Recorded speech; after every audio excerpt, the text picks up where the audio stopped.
Alright guys, I just wanted to give you a quick update on this little small clover plot here I got tucked back in the woods. This plot's only about 1/8 of an acre in size. I was in here, I think it was 2 weeks ago now, and I mowed this food plot with my handheld weed trimmer. And I knocked this winter ryegrass back to about even with the clover, and in the last few weeks, the clover has done a great job. Has come in very, very lush and very green and very thick, but as you just saw here, that winter ryegrass is also doing very, very well here as well, and it once again is getting up to that 4, 5, 6 inch range above the clover. So it's been raining off and on today.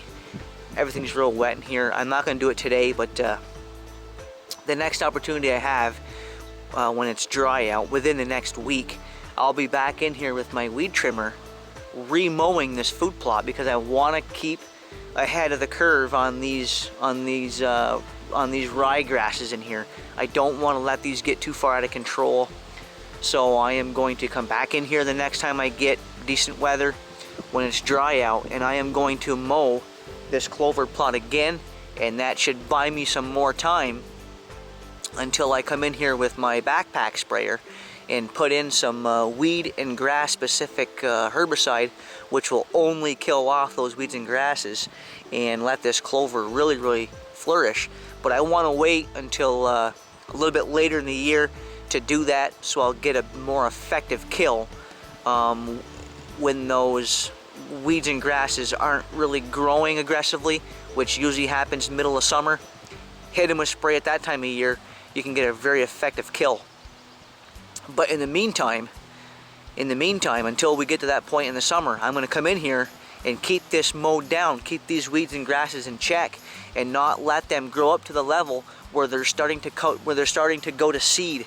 Because if that happens, when I do mow, I'm just going to be introducing more weed seed back into the food plot.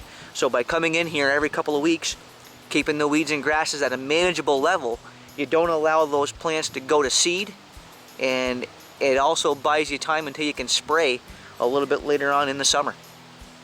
But I just wanted to give you guys a quick update here from this little 1/8 acre food plot. Still doing very, very well. I just pulled the camera card out of the trail camera, and we'll see what deer and what animals have been in here in the last week. And as always, I want to thank you guys for tuning into the show, and I'll see you next time right here on the VPO Minute.